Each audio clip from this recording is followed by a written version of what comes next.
All right, so a couple of weeks ago, we talked about how the Congressional Progressive Caucus essentially stabbed Nina Turner in the back by endorsing her corporate Democrat opponent, Shontel Brown, in the upcoming Ohio's 11th District primary. Now, I knew that this was a betrayal at the time, but I didn't know how thorough this actually was. So we had an interview that was done recently on MSNBC with Mark Pocan, who is one of the top members of the Congressional Progressive Caucus, and he basically comes out and says that not only did the CPC choose to endorse an openly avowed corporate Democrat over a progressive challenger, but in fact, not a single member, according to him, voted against this endorsement decision. So let's go ahead and watch a little bit of this interview. As you know, there's big disagreement right now in your caucus over this race, Shontel Brown versus Nina Turner.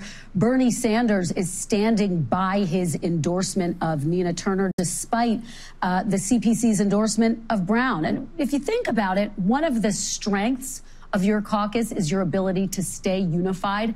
What do you make of this divide? Does it spell trouble in the future for your caucus?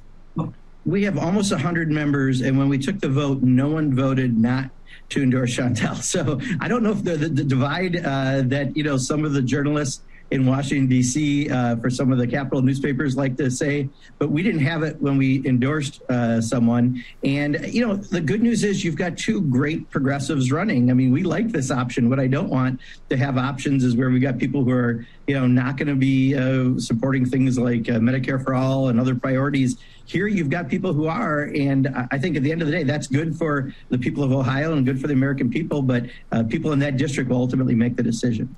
Okay, so there was a lot wrong with that. First off, just before we get to his terrible answer and response here, the framing of the question from that MSNBC host about how unified the Congressional Progressive Caucus is just blatantly not true. I mean, all we have to do is go back to the most recent example within legislative battles within Congress to see how divided the Congressional Progressive Caucus actually is. So, I mean, if you go back to the Build Back Better negotiations, there was a big disagreement about strategy where actual progressives and like members of the squad, for example, wanted to keep the two bills, Build Back Better and the bipartisan infrastructure bill, tied together and pass them at the same time because they rightfully understood that corporate Democrats, once they got through the watered down bipartisan infrastructure framework plan, that they weren't going to then follow through and vote on Build Back Better. They were 100% vindicated in that, but there was a significant divide within the Congressional Progressive Caucus, and basically that divide, led by the chairwoman Pramila Jayapal, who's the leader of the Congressional Progressive Caucus,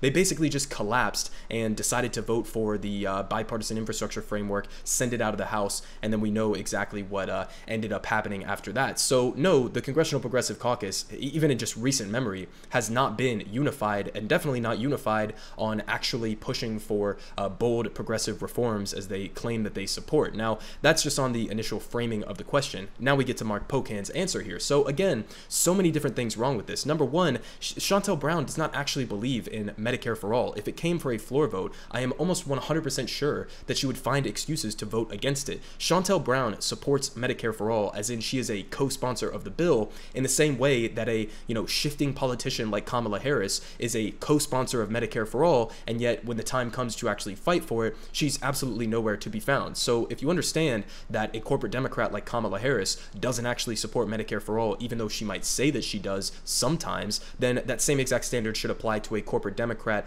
like Shontel Brown, which leads me to my next and main point here, which is that Shontel Brown is part of a corporate Democrat coalition. So here's where some of the biggest contradictions can be laid out in explicit detail. So they said here from the New Democrat Coalition, they say that we just celebrated the addition of new members, Representative Shontel Brown and Nikema Williams. So she's a part of this New Democrat Coalition. Well, what do they believe in? They say here in the About Us, as the largest Democratic caucus in the House of Representatives, the New Democrat Coalition is made up of 98 forward-thinking Democrats who are committed to pro-economic growth, pro-innovation, just talking about being pro-corporate America there, and fiscally responsible policies. So this outline here that they are defining themselves as, this is in direct contradiction to what the Congressional Progressive Caucus is pushing for. We see fiscal hawks in the Democratic Party frequently use those talking points against policies like Medicare for all. So there's a wild contradiction here if you're simultaneously going to be a member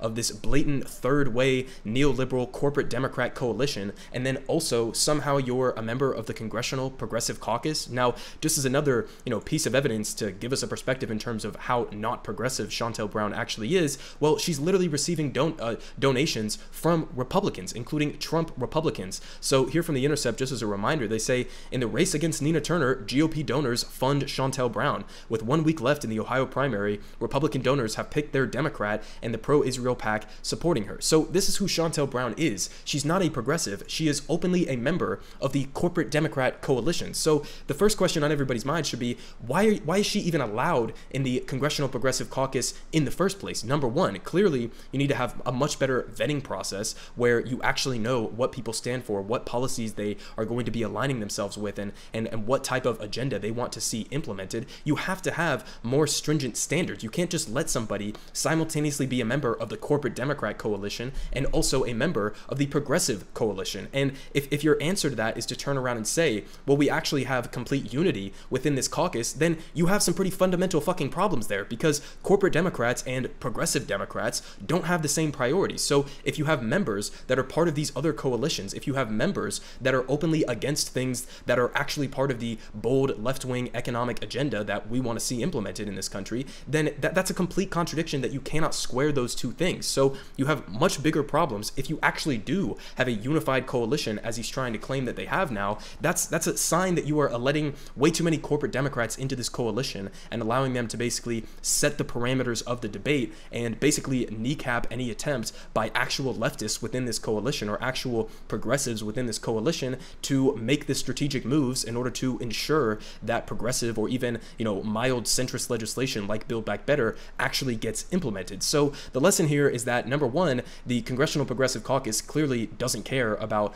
identifying or aligning themselves with actual progressive strategies to get our policies implemented. So clearly you have a problem with who you're letting into the Congressional Progressive Caucus. And number two is that, if not a single member of this caucus, including members like AOC and Ilhan Omar and the rest of the squad members, if they weren't showing up to come out in favor of Nina Turner and openly opposing a decision like that, well, that's a whole another host of questions there, which is, what the fuck are you guys doing? You should have already been openly endorsing Nina Turner from the beginning of this race, understanding who Nina Turner is, as she worked under the Bernie Sanders campaign as one of his main proponents, and what she has done at a legislative level in state level politics within Ohio. You should understand that this is not this is not two progressives running against each other. This is a corporate Democrat who sometimes uses progressive rhetoric when it advantages her politically, and then an actual progressive fighter who would not only be in line with you in policy, but could also be an actual leader within the progressive movement within Congress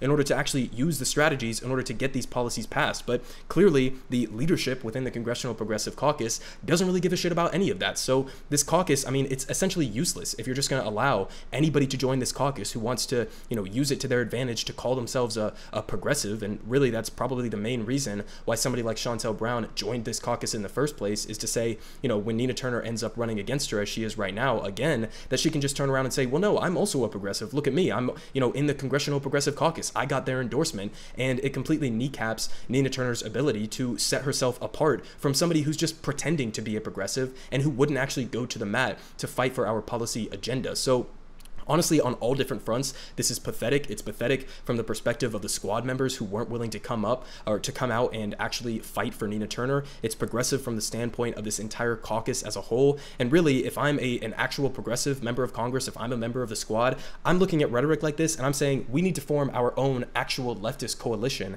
within Congress, so we aren't having corporate Democrats sabotage our strategies when we're trying to force votes on specific pieces of legislation, or when we're trying to implement strategies in order to get our policy agenda passed. So that's the commentary on that front, on the strategic front, and all of this, shit show that is the Congressional Progressive Caucus right now. But on a different note, this election is actually happening tomorrow on May 3rd. So if you do happen to be a resident of the Ohio's 11th district, then please go show up and vote for Nina Turner, because she's going to need everything that she can get. Because clearly, if she's taking, donations from corporate America, she's taking donations from even Trump GOP donors, then clearly the deck is stacked against Nina Turner, even though she does have, Bernie Sanders endorsement and a handful of other ones that are pretty major and should be noted. But, if the entire Congressional Progressive Caucus is rallying around her corporate Democrat opponent when Joe Biden is endorsing Shontel Brown, when all of these other big actors are coming out to defend this corporate Democrat, then Nina Turner is going to need every single vote that she can possibly get. And I'll keep you guys updated on the results of this. But, this is really just a massive condemnation on the current state of progressive politics in the electoral sense.